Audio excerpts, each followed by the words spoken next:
Hello, welcome to William Steele True Crime channel and podcast. Well, as you guys know from following Inmate to Roommate and my books about crime victim advocacy and standing up to pedophiles and serial killers, we have an interesting show for you tonight that's going to be just a live, more like a news report. We don't have a lot of information yet. We have a lot of background. And it's a case of Cameron Rocha. Cameron Rocha is from a very prominent dairy and cattle family in Newman, California. Newman, California being outside of Fresno, California. And he is also a former educator and was some kind of professor at Fresno State, and the family of educators and ranchers and dairy farmers. And this is a very, very troubling case because he has been, seems like, dodging justice since 2007. A warrant on a very serious case. We have somebody here with inside information that's going to be very helpful in putting these pieces together.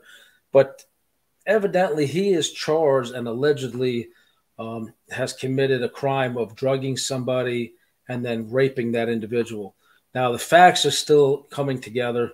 Don't have a lot of detail at the moment, but we've known about this case for a very long time now, and nothing's been done about it. It seems like there was a lot of problem with getting law enforcement motivated to do anything about it. There's massive wealth in the family. There is a small town, prominent family, and nobody wants to believe, that this is allegedly going on.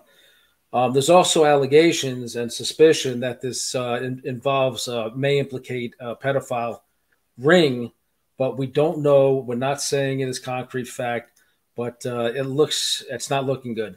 So this is alleged, this is suspected, but we want to bring the fact out that he somehow self-surrendered, never had to report to the jail evidently, and posted a $50,000 bond, and then was assigned some kind of conflict or alternate counsel, as it's called in California.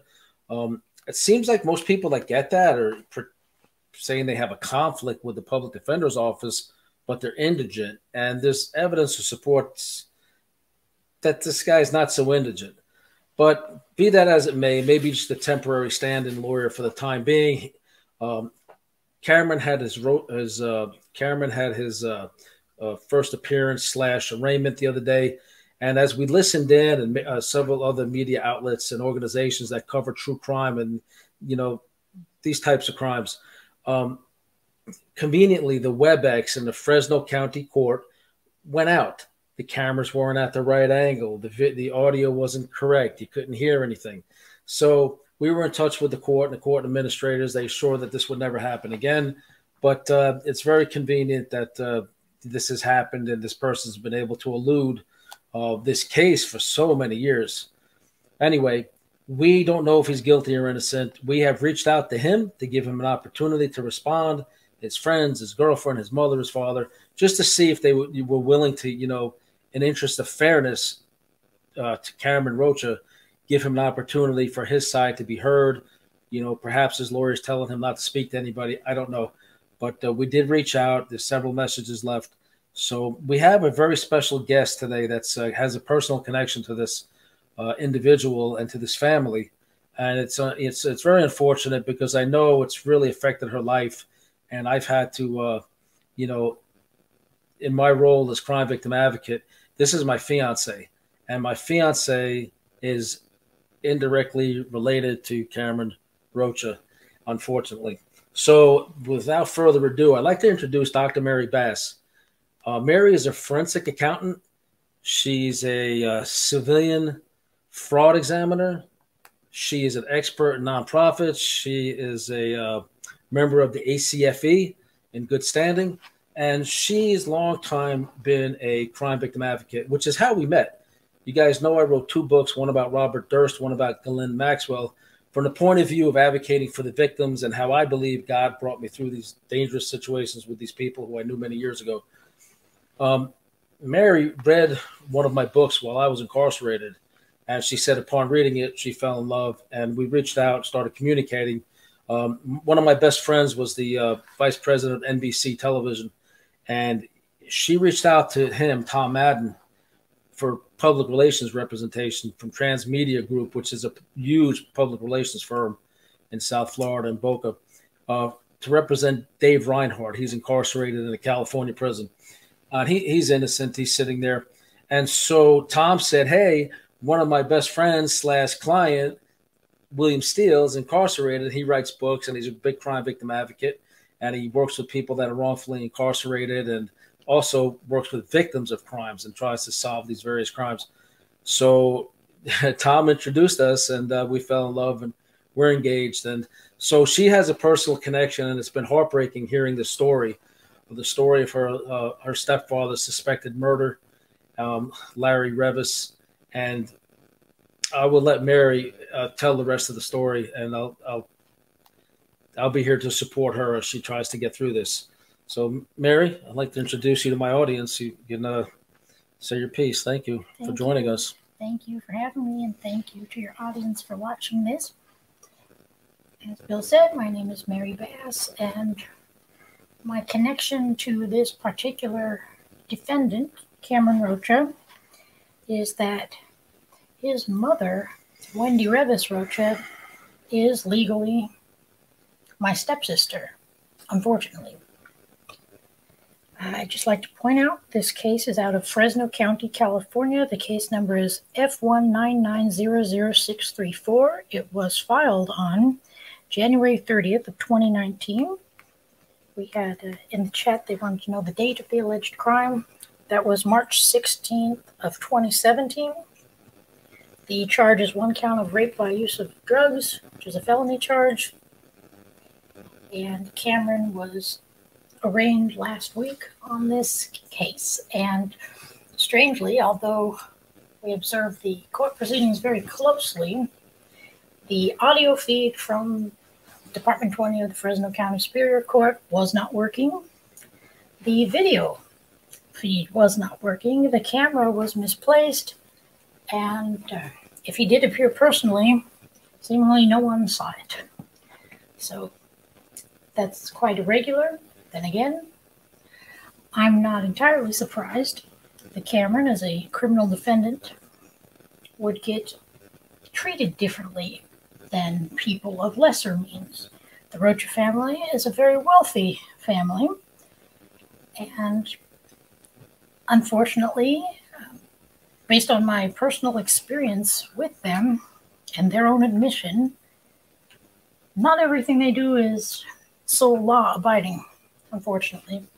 Right. And I will say, I've heard Mary talk about this for the last several years, and there was other matters going on in court where it seems like the probate courts were being manipulated and hundreds and hundreds of thousands of dollars of loss.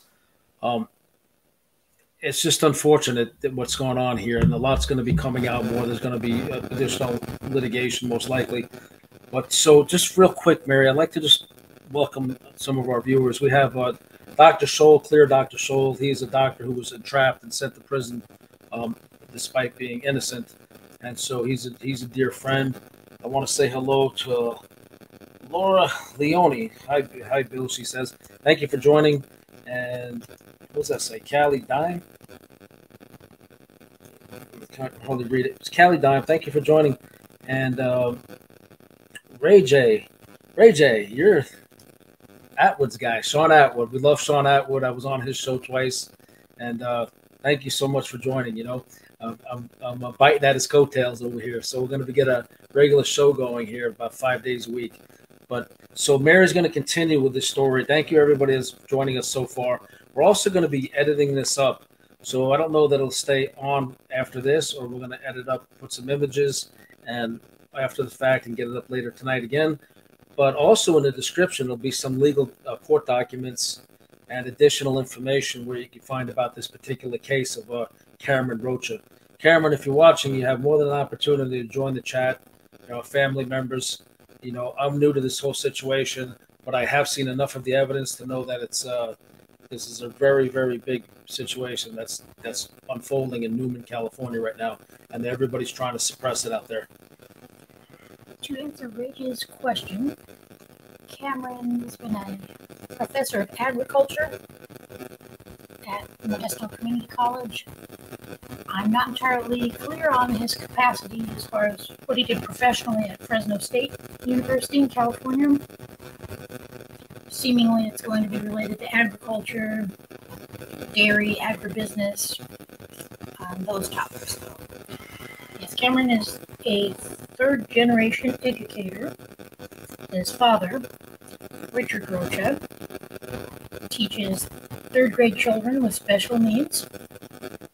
His grandmother, Elaine Rocha, who's Richard's mother, is also a retired educator. His uncle, Randy Rocha, is a teacher at Orriston High School, as is Randy's wife, Kathy Costa Rocha, also a teacher. In California, it's my understanding that that would make them all mandatory reporters. Right, and we make no specific allegations about crimes that may or may not be committed by these people. We are just putting it out there because we have a family member here who's trying to describe the connections and the concerns the community should have, because we are also trying to have more victims come forward, if any exist, not only of Cameron's allegedly or suspected victims, or anybody else connected to Cameron or this Newman situation. Again, we're not making any accusations against anybody who's not charged. We're not even accusing Cameron. We hope this didn't occur. We hope he's innocent. But the victims need to be listened to. And I was incarcerated for nonviolent crimes, but I was with a lot of guys that did things like this. And I tell you what, they don't fare very well in prison. And they do horrible things to people that these victims have to live with all their lives. Nightmares, alcoholism, drug abuse, abusive relationships. There's all kinds of ways they withdraw or they hurt themselves based upon what other people have done to them. So we hope there's no truth to these allegations and charges against Cameron, but we are giving him an opportunity to be heard. And Mary? Well, the town of Newman has approximately 12,000 residents. Quite small. Richard Rocha has been a teacher for over 30 years. In my opinion, my interaction in years past with Richard and Wendy Rocha has been disturbing and unfortunate. It's my opinion that they are very unkind people who, at the very least, enjoy intimidating and frightening others. Right. I've personally seen some evidence of that when I spoke to both of them about doing an interview several months ago, and was met with, seemingly high arrogance and entitlement and, just belligerence, directly saying things to me that I knew were lies at the time. So you have to consider who you're dealing with. And again, we're not accusing them of any other more serious crimes. But so we're trying to follow this Cameron Rocha case. This will be a series of lives and detailed reporting on this case and this individual. Without accusing anyone of anything illegal, I will say that in years past, Richard Rocha made it very clear to me personally, by his own words, that if, hypothetically of course, either he or anyone he was related to were to do anything untoward, that they would not be held accountable by law enforcement because he is a distant cousin of murder victim Lacey Rocha Peterson. Probably a lot of your viewers are familiar with the Lacey Peterson case and Scott Peterson. Well, prior to her being married to Scott Peterson, her maiden name was Rocha. So Richard, who in my opinion is very arrogant, entitled, that's how he ran it down to me, that because of that loose inference that they are never going to be held accountable for anything they may or may not do that could be, at the very least, questionable. That seems like a bit of a stretch to me, but perhaps it's worked for them for a long time. I can say that they are very wealthy, so it would not surprise me if, let's say in this case, Cameron, by virtue of his family's wealth, was able to buy off potential victims to keep them quiet, or, if need be, pay for a very costly defense on this matter. Right. In cases like this is common. We're not accusing Cameron of doing this, of course, but appearances are, something else. And sometimes where there's smoke, there's fire. Now, keep in mind that everybody in Lacey Peterson's family deserves sympathy, respect, prayers. She was murdered. Scott Peterson is doing, I think, a life sentence for her murder. He, in fact, was transferred, I think, last week to Sacramento, back to the county jail from prison to get another hearing about his release. And we're not going to touch much on that right now, but we have a ton of information and witnesses on that. There's actually some information coming out that he may actually be innocent. Either way, I don't have an opinion on that just yet. We want to keep the focus on what's going on here with Cameron Rocha and the case as it plays out in the Fresno County Court. And again, he's from another nearby county, but this charge is out of Fresno County. And he's from Stanislaus County, which is Modesto, Newman. I'm pretty sure it's adjoining to Fresno County. So this is what's going on. I thank you guys for joining us. Mary, would you like to say something else here? Are you in contact with the victims, their families? At this time, no.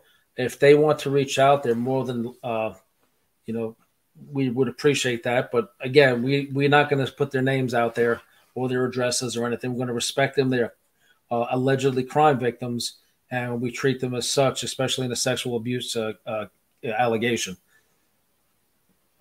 But they're more than welcome. Anybody related to Cameron that wants to contact us, you can do so anonymously. We set up some information that'll be in the description and a phone number that anybody can provide any tips. If you want them relayed to law enforcement, we'll help you through that process, or we'll put law enforcement in touch with you. But if you have somebody who's allegedly drugging somebody or getting them drunk and taking advantage of them, we've all heard the horror stories, and my heart breaks for those victims. We all have female members of our families, and even males can be victims of this. But it's one of the lowest things that somebody can do, and so we hope that Cameron's not guilty of this. I would like to say that whomever the victim is in this specific case, I'd like to commend them on their bravery of even contacting law enforcement concerning this.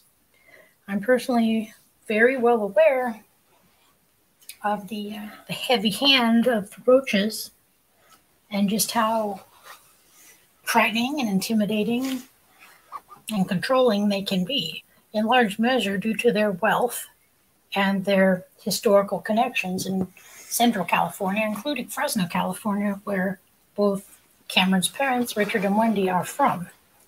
So I would just like to put it out there to the victim, if he or she happens to see this, you have our support. And if you would like, you're welcome to contact us. All right. Mary, do you have anything else to add to this? I put the email in the chat. So it's anon@williamsteeleauthor.com. In the chat is an email that people can contact with additional information. Cameron as well. Family members. Again, we're not making any allegations against any family members, but we would love for them to tell their side of the story on this. And there's a lot of things in this family that really do need to be put to bed. And, I do believe that people should, come together rather than be at each other, in a negative way. So we're trying to handle this as tactfully as possible because there's personal involvement, and that's my disclaimer on that. But it's an important enough case because I've seen what happened with Robert Durst. He was able to suppress, the fact that he told me and many other people, that he killed his first wife, Kathy Durst, and I'm still in touch with her family members. And because of various prosecutors not moving on this, he was allowed to get away with his wealth and tangling up the system with lawyers for over 40 years before he was convicted of murdering Susan Berman. So wealth and prominence and affluence says a lot. And these cases shouldn't keep flying under the radar just because the wealthy get a different level of justice than, somebody who's a person of color or a person of lesser means. And, I've seen it happen time and time again. Yeah, I was a law clerk in prison. I've seen many people that have actual proof of their innocence, but they couldn't produce it at the time or whatever, or the lawyer didn't bother getting it. And unfortunately, they're in prison. And because they don't have a life or death sentence, they usually can't engage the services of like the Innocence Projects. They work on the most seriously sentenced prisoners. So they're stuck, with guys like me who don't really know a lot, but I try to point them in the right direction. I'm not a lawyer.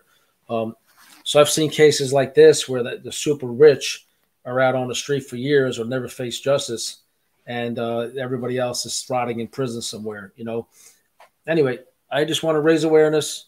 Mary? Well, thank you all for watching this, and I hope that we can keep an eye on this case going forward. The next court date is in early December, and I put the information here if anyone has tips, leads, questions, concerns, anything. If Right. Cameron Rocha wants to give a public statement, we welcome that, of course, so that he can be heard on this. And thank you again for those of you that have watched this. We appreciate it. Thank you, everybody, for joining. William Steele, True Crime. Please continue watching Inmate to Roommate on A&E Network. It's streaming now, and I can't tell you what's coming next because I'm not allowed. But it's looking good. It ended up being one of the top reality shows in the country. So I'm really humbled by that. And I thank you for my audience. This is a work in progress, and I am getting it together. We have so many fascinating guests lined up. But please follow this case. We support and love the victims, and anything we can do for you, we'll definitely do it. Thank you for joining us. Good night.